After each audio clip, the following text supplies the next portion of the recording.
Jason, I want you to start by talking about what your life is like now.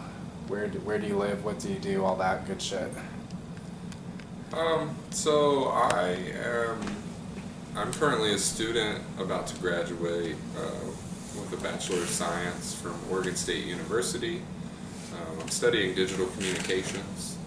My primary focus is media and society, so how people interpret messages, how messages are manipulated to what ends, to what effects for different groups. So some of that concerns advertising, some of that concerns different media cultures, some entertainment based, some activist based,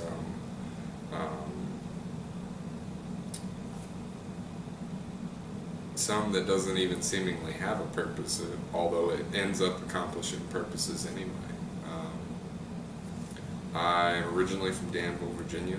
I spent about 20 years living there and /here, yeah. I.e., that's where we are. That's where we be. Yeah. Speak up, Noam Chomsky.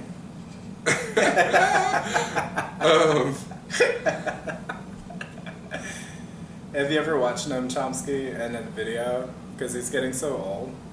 So, like, his voice is so quiet, but he's saying, like, the most profound shit. You know what I'm saying? But, like, you have to be, like, you have to put on your headphones and, like, crank up the volumes. Like, what are you saying, Noam Chomsky? Chomsky? Under that mic down there? What are you doing, Chomsky? I know it's brilliant. I just want to hear it.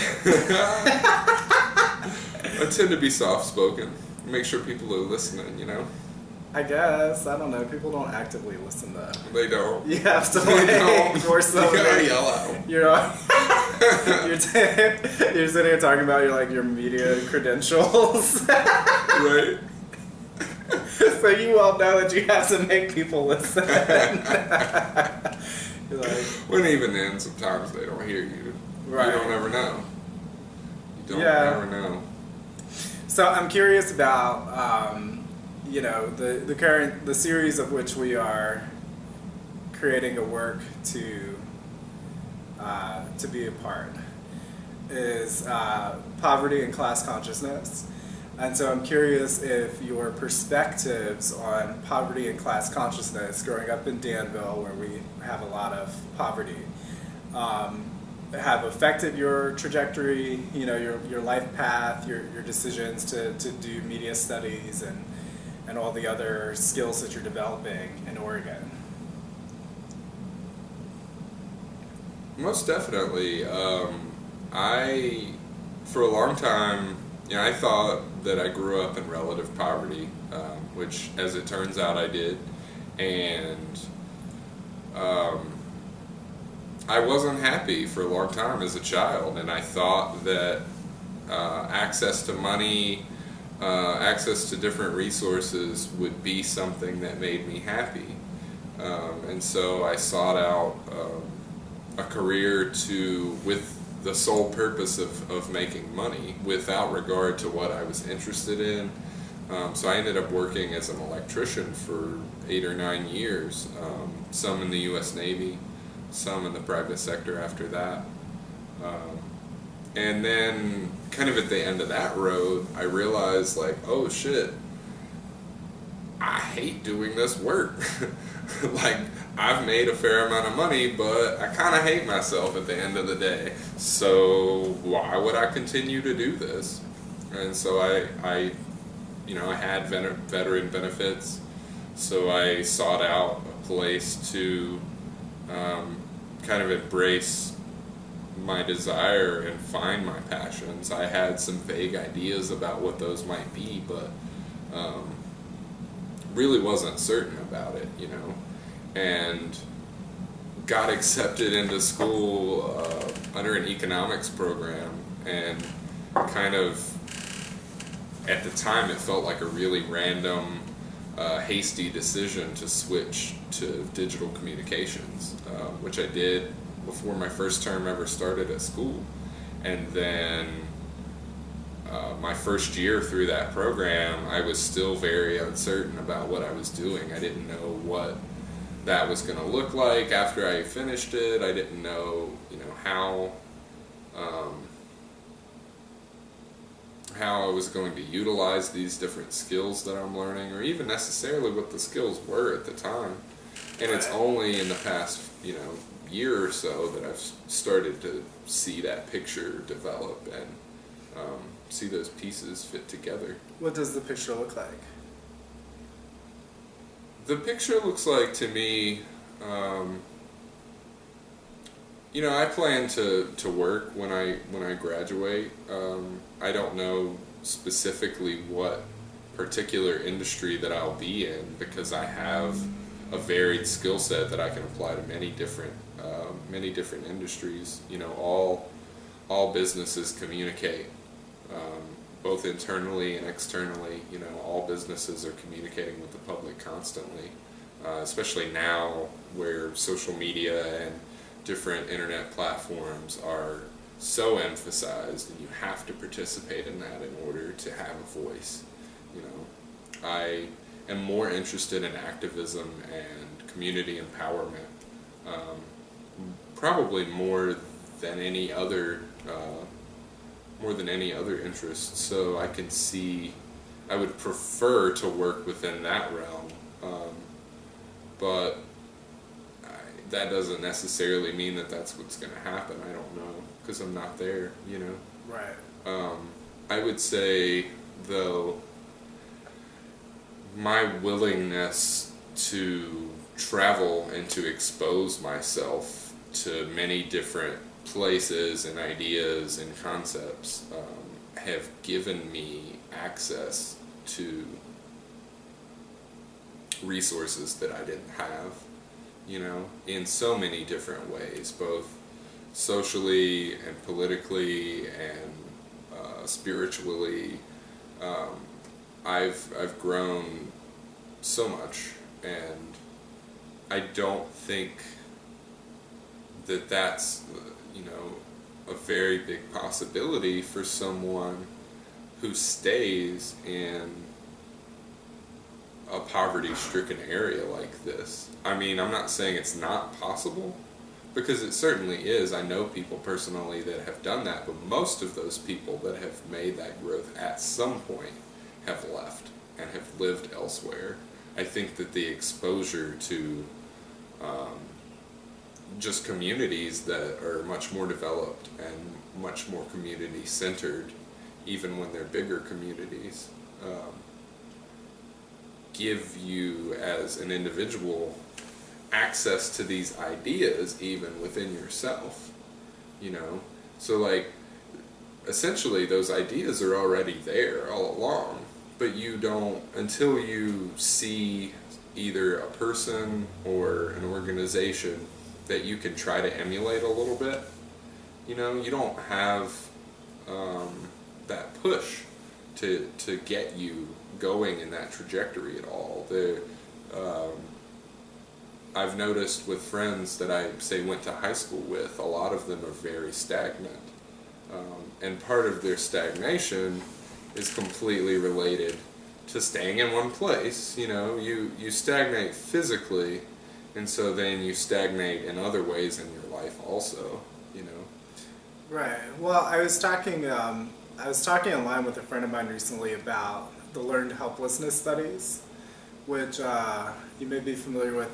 They were kind of fucked up. I gotta go back and find out what the psychologist was who did them. But basically what they did was they took dogs, like one at a time, and they put them in these dual chambers with a floor that was able to produce an electric shock.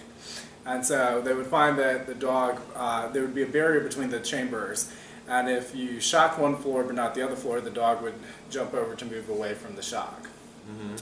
But if you had both floors activated to produce the shock, what would eventually happen is the dog would try to escape, but eventually the dog would just lay down and absorb the shock, Mm-hmm.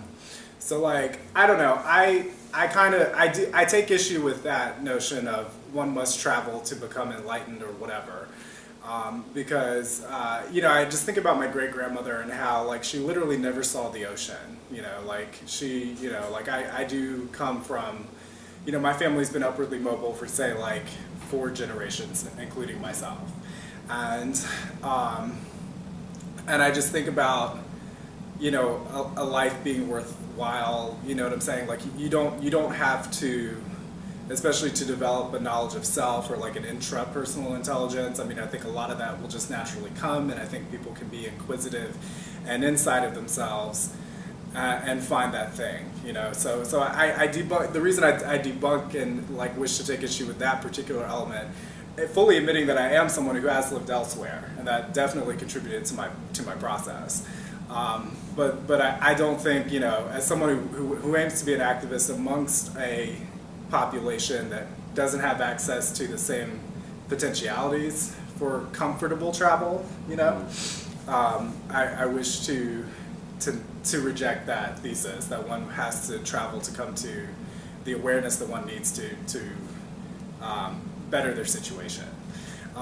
But I think you're speaking to something really important, and that what I would describe that stagnation as the learned helplessness. Do you know what I mean? Because you have a community of people who are all in the same geographic space that are basically just kind of like beaten down, and people's conceptions of reality will then conform to that condition of being consistently beaten down.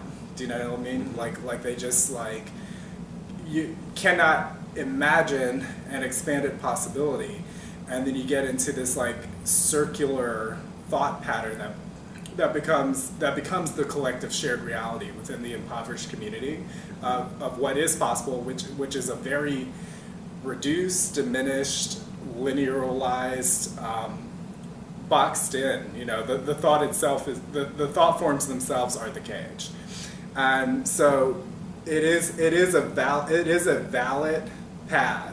And you're right, like one that we find amongst people that we collectively associate with, you and I particularly, in this community of people who have gone and who have escaped that box and who have entered that realm of consciousness where we feel like more of a simpatico when we relate with people platonically along ideas,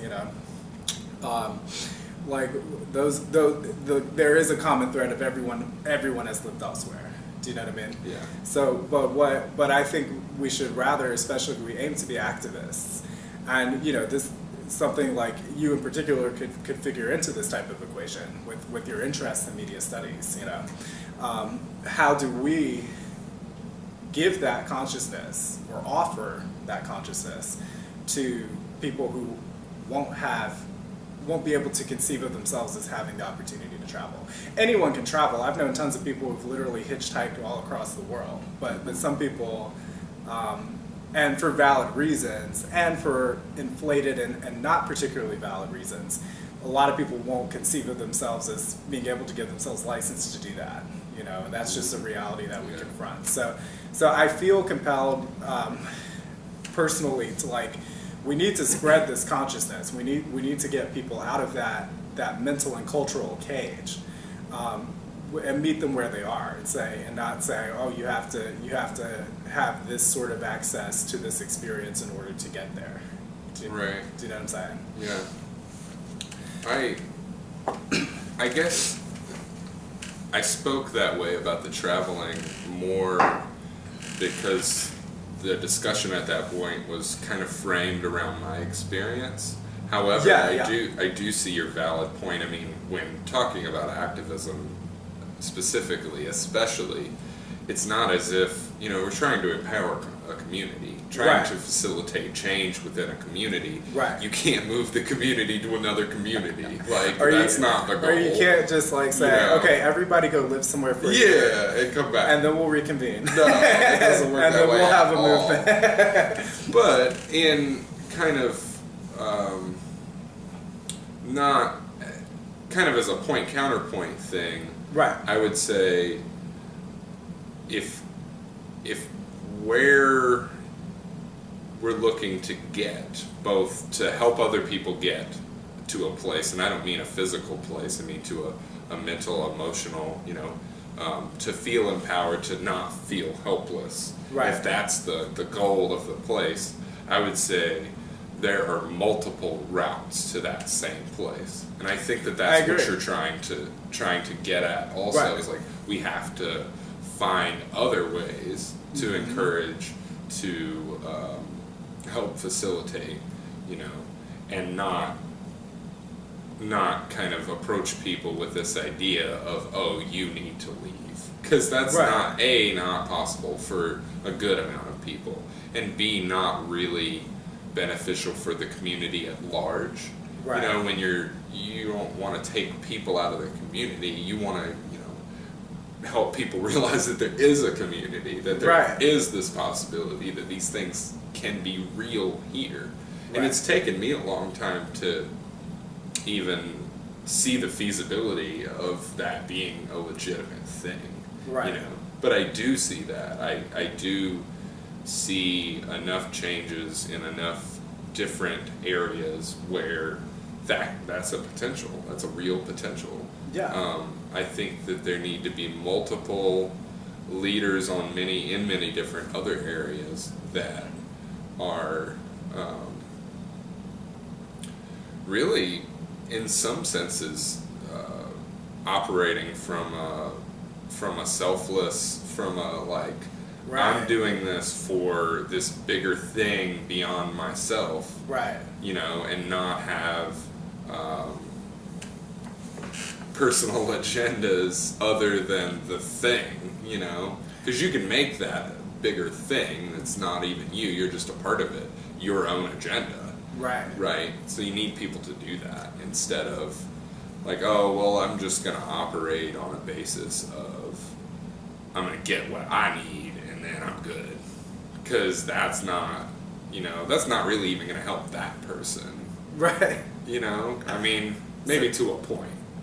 So many people, I think, and in this community as well, so many people are standing in front of their work instead of standing behind it. Do you know? And congratulating themselves so much for doing so little, do you know, in a real sense. And what I'm interested about your perspective, because you have spent time away from this community at a point of a certain type of growth, do you know? And so now coming back, I found when I moved back to the area that I was seeing everything with fresh eyes.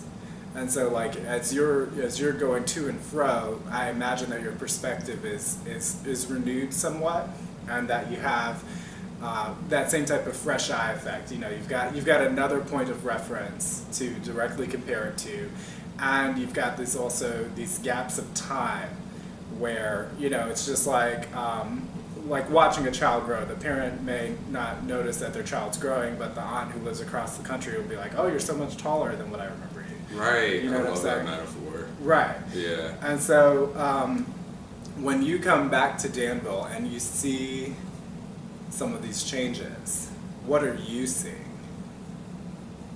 We were just downtown in the River District right before we're making this production, to give context to the viewer. I guess I would say I see people trying, you know, and what's funny is realizing that the last time I lived here for a full year, which was, you know, 4 years ago now or so, was that change, that effort had already been happening prior to even then. But I was in a mental space when I lived here where I had blinders on. I wasn't capable of even seeing. So you didn't see the child growing at that point? Not at all. Right. And that was more of a personal, not even because I was too close to it. I wasn't, you know, I was absentia completely, not even, you know, I wasn't here. Not present in your body. Not at all, no. And you're right, you know, those time periods since then away, and then having the fresh eyes, as you say, and being able to come back. It's like, oh, wait, we've got, you know, people in a dedicated, just for one thing that I was involved in with and somewhat passionate about that helped me a lot. People in the cyclist community working to help build this river walk trail that they've put signs up for everywhere, and working on the trails over at Blue Park.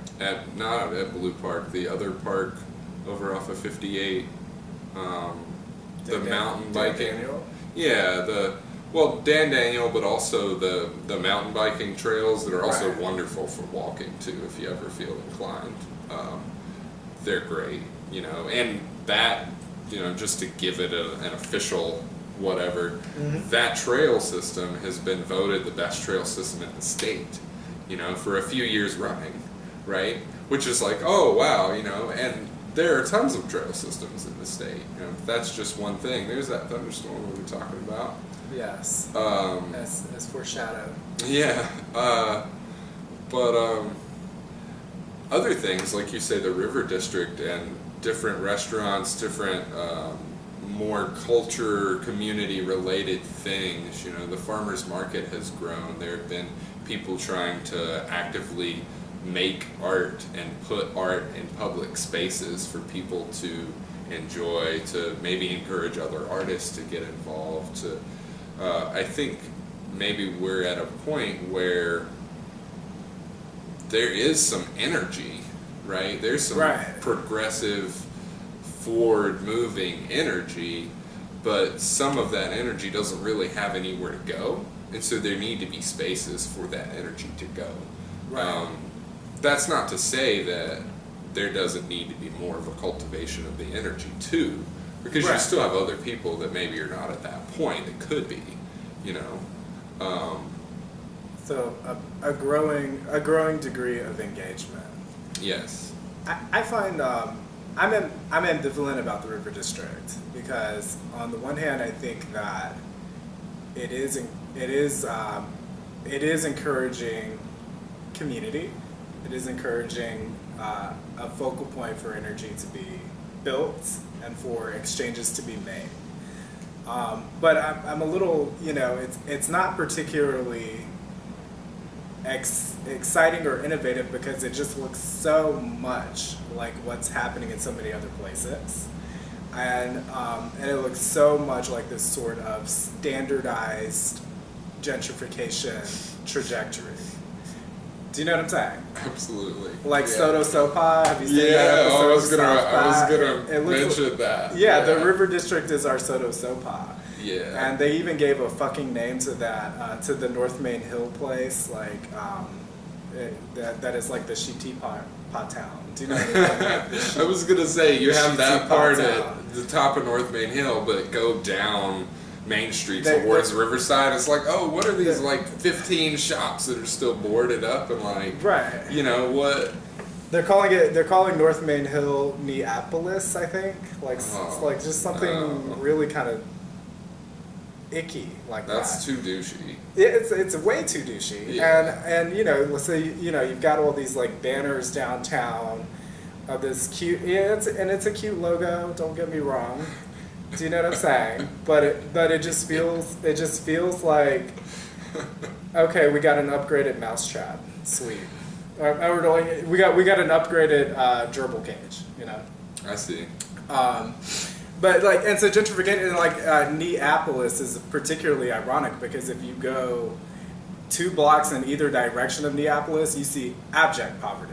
I mean, like absolute red zone, absolute decay, And so I do see energy. There's energy developing at the upper echelon for stimulating urban planning, stimulating a certain type of development. And what I'm seeing increasingly as well is that there is increasing organization amongst the impoverished classes. There is a degree of like leadership development there, that kind of thing. But from my perspective, like, I'm not seeing enough in the direction. I'm not seeing people saying something as outlandish, quote unquote, as let's eradicate poverty in this region. Right. We can do that. We have the resources to do that. Do you know what I'm saying? But we seem to be more interested in a certain set of changes, and I don't mean to shit upon like this idea that more art isn't a good thing. Of course it is. You know, more culture is a good thing. More places to spend money is a good thing if you have the money to spend. Do you know what I'm saying? There's the catch. There's the catch. And so from this perspective of class consciousness and poverty, I'm more looking for real economic development, because what's happened so far, you know, the guy at the coffee shop was talking to us about, you know, all the companies that left here, and how the only people who really lost out was the worker. And of course, you know that my mission is about, let's not import our employment, let's create our employment here. You know, let's not continue to subscribe to this top-down pyramid scheme of you know what I'm saying, of an economic paradigm. Let's talk about worker ownership. Let's talk about workplace democracy. Do you know what I'm saying? Let's talk about a more human way to do this, and a way to generate wealth here amongst the people living 2 blocks away from Neapolis. You know, let's not worry. You know, it almost seems like some people think that if we attract more rich people to the area, the area is just going to magically get better. But my perspective is, why don't we uplift the entire community in terms of their economic standing, so that people can shop at all these fancy places who are already here and will stay here, you know? I think within that frame, what you start to talk about, though, is how non-localized, broader economic issues, broader issues, state level, federal level issues are impactful of the community, you know? So when you start to talk about cooperatives and, you know, trying to cultivate engagement from the bottom up as opposed to the top down, which I completely agree with, that's the preferred strategy. That is the strategy that will generate, you know, the most growth. Mm-hmm. I don't even like growth, because I don't believe in growth for growth, but growth in the right areas, like you say, in the red zones. You know, I think we are only as strong as our weakest link, right? So right. As long as we continue to have all of this abject poverty, it doesn't matter that, you know, Jeff Smith over there, like, oh, I made $250,000 this year instead of $225 last year. Woo, capitalism! You know, I don't think that that's a good thing at all. Like, oh, I get to buy another house at Smith Mountain Lake or some shit. You know, that's great. You know, that's not really helping anyone but Jeff Smith over there. You know, and maybe right. his small board member circle of friends that he has. You know, right. But within the context of that cooperative, really what that's going to take is people with training and experience, both in community organizing, but also in business, right. in more or less kind of what we were talking about earlier. Like, right. You're going to need people with agendas that aren't personal. You know, people with agendas right. that are community-driven agendas. Now, granted, I think that those people most likely exist here. I don't personally know very many of them, but that's right. because I'm not that well connected. Yeah. I think that those people are here. I think that they may exist in the right community. I think that they need to be connected with people to empower them to try and make this change, to like encourage, like, okay, you know, you have a network of support here right. that can help you realize these dreams that I bet you already have. Right. You know, we're all like more or less in the same boat. Right. You know, it's not, and under the premise of we're only as strong as our weakest link, what's good for the goose is good for the gander. You know what I mean? And I want other people to identify with that idea. Right. You know, I want to share and promote that idea myself, to reinforce it for me. You know, but right now it's an idea. Right. You know, it needs some materialization, basically, right. In order for that to be a thing. Two things. One, www.sustainableequity.coop. Check that shit out. It is materializing. But that's the one thing. And you're right, there are people here who are ready to stand to get who are already past that ego point. There are people who have been here long term. I'm finding that the people who are ready to move forward are all older than me, which is an interesting thing, because I feel like millennials are in a lot of ways more conscious, like generation wide, Mm-hmm. but I guess like we're having issues working through our egos. We're like more egocentric in a lot of ways than, I guess, especially the Xers. Now the baby boomers are very egocentric. Sure. Incredibly egocentric. But even so, but a lot of the ones that I'm working with are boomers right now, which is cool. So you can't speak in totalizing, there are always exceptions or whatever. Mm-hmm. But, I really think that at some point we come face to face with self-conscious oppression.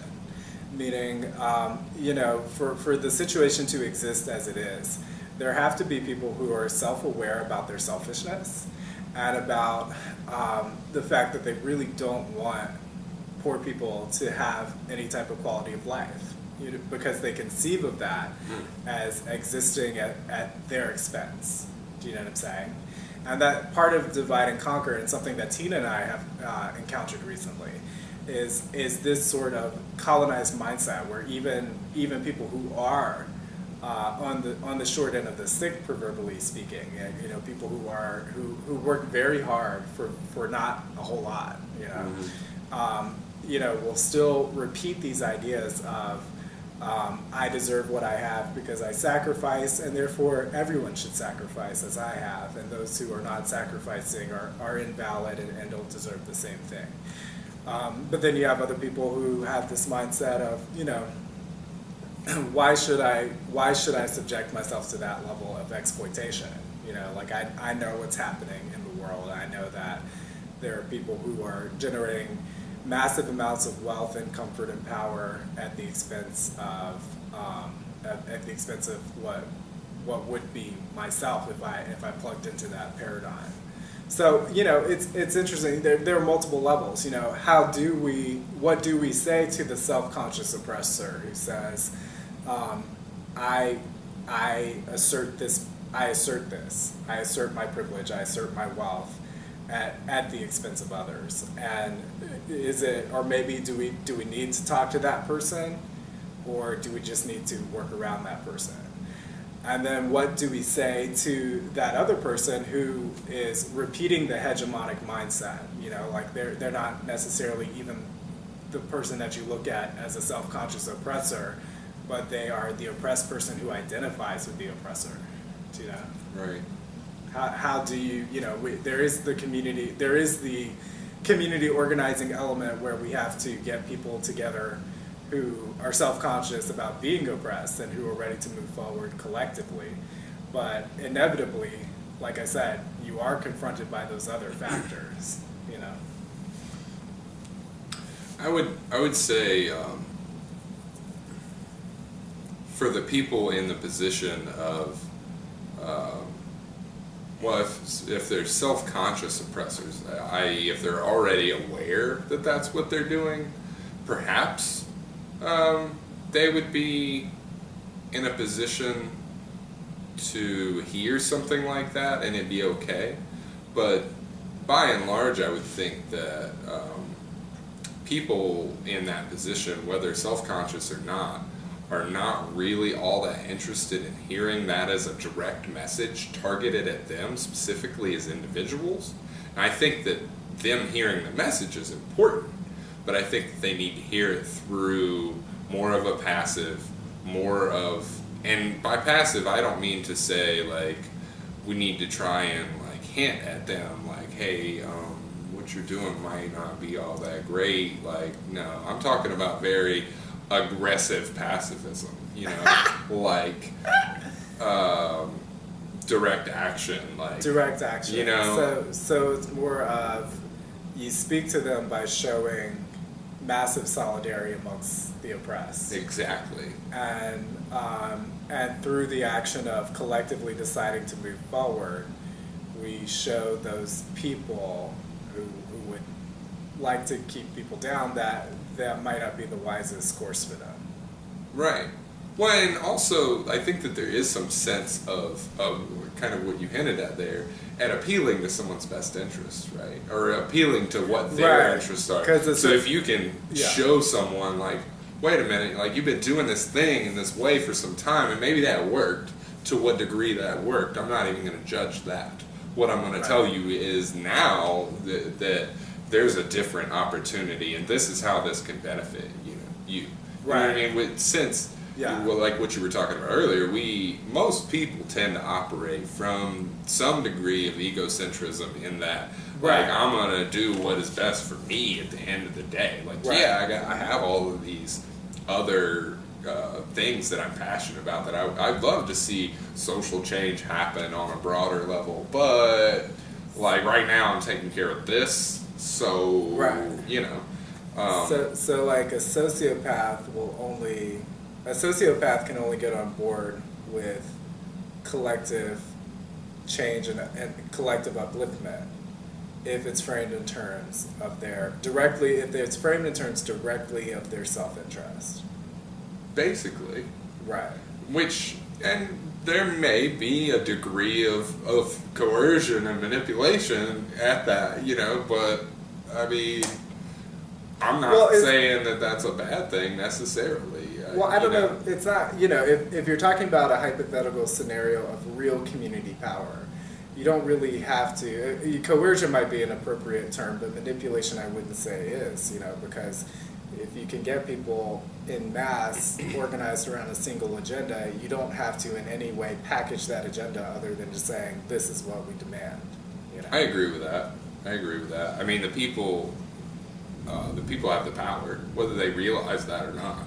It's collectivism that has power. Right. You know? The reason that the majority that are being oppressed don't have the power or don't think they have the power is because they've been convinced that they don't have the power, not because they don't have the power. Like, they've still had the power the entire time, more or less. It's just when you sell something to somebody in a way that you get them thinking that this is what they need, you know, and then the ends are like, oh shit, like that didn't exactly turn out the way I expected it to, you know, like, damn, Dan River and shit, man, I thought that was good. My grandma said it was great, you know, oh shit, they left, oh, they're bankrupt, oh, I get $100 a month now, fuck me, you know, man, we bought into this for like 4 generations and shit. Yeah, then that goes back to the second scenario I presented, because especially a lot of those people from the boomer generation, but surprisingly I've even encountered some millennials who think this way recently. That mindset of, you know, if we could just have another Dan River, we'd be great. If people would just get a fucking job, we'd be great. Do you know what I'm saying? Yeah, what job? Yeah, first of all, get what job? Yeah, okay, let me go sell some whatever. But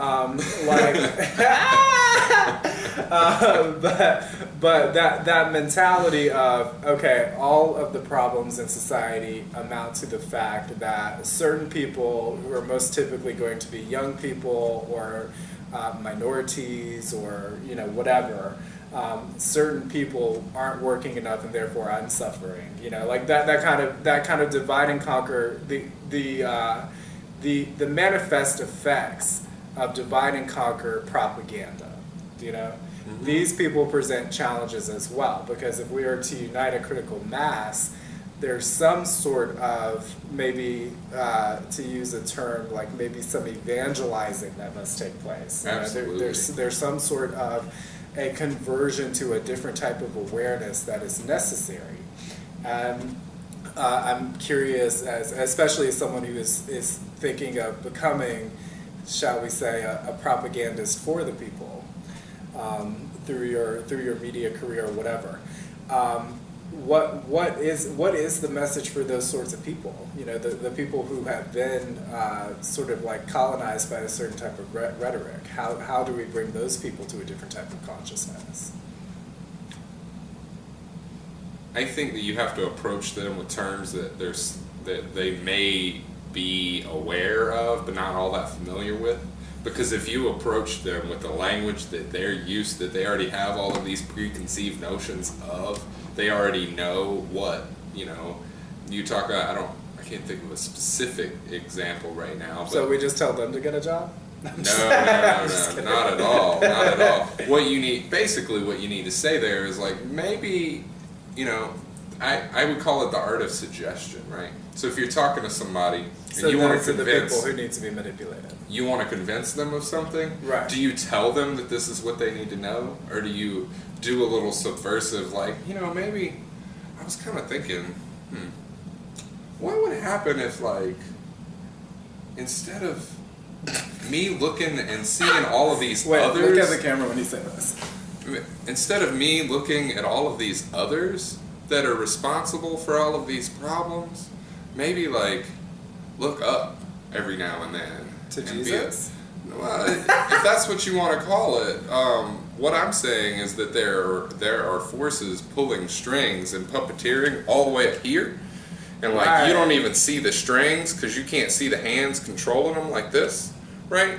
But if you look up and you see those strings, you're like, wait a minute, there are some things happening here that I may not have thought. And here I thought that this guy over here was causing the problem, when in reality it's somebody not even in the realm of possibility that I thought. Right. So I think that recognizing of not blaming other people that are also in pretty similar conditions to yourself. Like, most likely those people don't have the ability to cause the problems that you're experiencing. And so you need to look at people that are doing things, or that have in the past, to see where, the real root comes from. Now, granted, I'm kind of talking about more of hegemony and pedagogical kind of bigger idea things, and I don't think that you can necessarily approach everyone with those ideas. That's an important point. How do we talk to the the not particularly highfalutin folks? Because those are the people who are most easily manipulated. Those are the people who are repeating a set of values that works against them. Do you know what I'm saying? Those are the people who are subscribing to something that is not for them. Well, so that goes back to, so how do you communicate? Maybe it is get a job, but not a traditional job. So essentially what I mean is you have to remind people of their agency. It's like, you could be doing this, right? I.e. participating in a cooperative, participating in an organization that's trying to build collective power. And you would make more money, and you would have the opportunity to do things on your own terms, and you could go pick up your kids from school if you need to. Right. Blah, blah, blah, blah, blah. People caring about people. What an idea. People caring about people. Because those people who are in the oppressed category will probably never, if you are thinking that way, in that hegemonic way, but you're not climbing the ladder, that means you're probably not a sociopath. No, probably not. So you do care about people. So you can maybe it's about appealing to the emotional side of it. It's about saying, well, don't you want a more humane set of circumstances for you? Don't you want to raise your children in a more humane situation? Don't you want to, for your children, give them an example of self-determination? Don't you want to, like, create something and be a leader instead of a follower, and teach your children about real community values, a real moral economy? Don't you want to leave this world better than the way that you found it? I'd like to think so. I think that's could work? I think that's a great message. I mean, I'm glad we're recording this. Appealing to people's belief in Christ, appealing to people's beliefs that they collectively, are already really strong, and kind of facilitating through that message channel, and maybe using, like, Speak people's native interpreting in a language, interpreting other things through a language that people are already familiar with. Right. I think that that's a good strategy. Right. I mean, as far as I know, Jesus didn't say anything about, like, if Us versus them. Right, us versus them. He didn't say anything about, well, if your conditions that you're experiencing are difficult, then you probably didn't work hard enough. Like, there's something wrong with you. No, he said that you were good. Like, you might be a sinner, but that doesn't mean that you can't repent and you can't make changes in your life to try and do better, right? I just think that the idea of what the doing is to get better has been, like, misinterpreted for a while. That if people aren't wearing the nicest shoes that they can find, if Right. people aren't outwardly expressing themselves to be, like, Projecting really privilege. nice and clean, projecting privilege, exactly. Right. Like, what is more important, like how you feel yourself and with your family and with your loved ones, with your community, or how you're perceived by strangers? Like, Right. which I don't know that it's necessarily an either or there. On Instagram. Right, like, Serious question. Can Jesus compete with Kylie Jenner? I think that depends on who you are. In certain communities, absolutely. Okay. And then I've got one more question, and I think we should wrap up because someone told me that I make stuff that's too long for people's attention spans in the age of Vines. Oh, we went past 15 seconds. So if there's anyone still watching at this point, we should work towards wrapping it up. But I like to think towards, I just want to, without having necessarily to connect it to everything else that we've talked about thus far in this little shit session. What is freedom? What is the pinnacle of freedom? What is the definition of freedom? I would say that freedom is three things: agency, mastery, and purpose. Care to explain? Agency, realizing that you have a choice, that you are the only one that makes the decisions that you make, right? Like, you get up every day and you're like, man, I'm gonna brush my teeth, I'm gonna eat some breakfast, I'm gonna put my stuff on, I'm gonna leave the house, I'm gonna go do whatever I do. You might have a job, you might have to be there at 8 a.m. and you might think that like controls you, but you do that because you choose to do that. You express your agency because you know the consequences of you not doing that. Mastery, finding something that you are passionate about, that you care about, and getting better at it, getting good at it, right? Try again. If you fail, get up, try again. You can't learn how to ride a bike if you stop riding a bike after you fall off of it the first time. You can't learn how to be good at basketball if you can't dunk the first time that you try to dunk, right? You're gonna get that ball stolen from you. You're probably gonna lose a few games, You might make some terrible stuff that you don't think is any good and you don't want to show it to anybody because you're embarrassed. But I guarantee you, if you keep going back to that, if you keep practicing, that's the meaning of the word practice. You keep doing that, you will get better and you will gain the confidence. And really you need the confidence for you, right? All of what you're doing essentially is making you better. And don't you want to be better? I would imagine so. And then purpose, an idea that what you're doing, we all like to have an idea that what we're doing is contributing to some greater good. Whatever the greater good is, I think that's subjective. It's for you to define. Exactly. You need to be the one that defines that. Don't let anyone else tell you what your purpose needs to be, even though a lot of people try to. You need to be the one that decides that because of your agency, number one, right? But we all want that purpose. And I think if you have those three things, there's no limit to what you can do. Like, absolutely no limits. The sky's the limit. Cool. Alright, that got a little after school specially for a second there. It did. Talking about but I affirm your definition.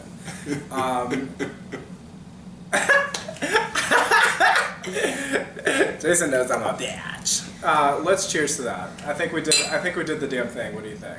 Yeah, I like it. It was good. It was good. I love you.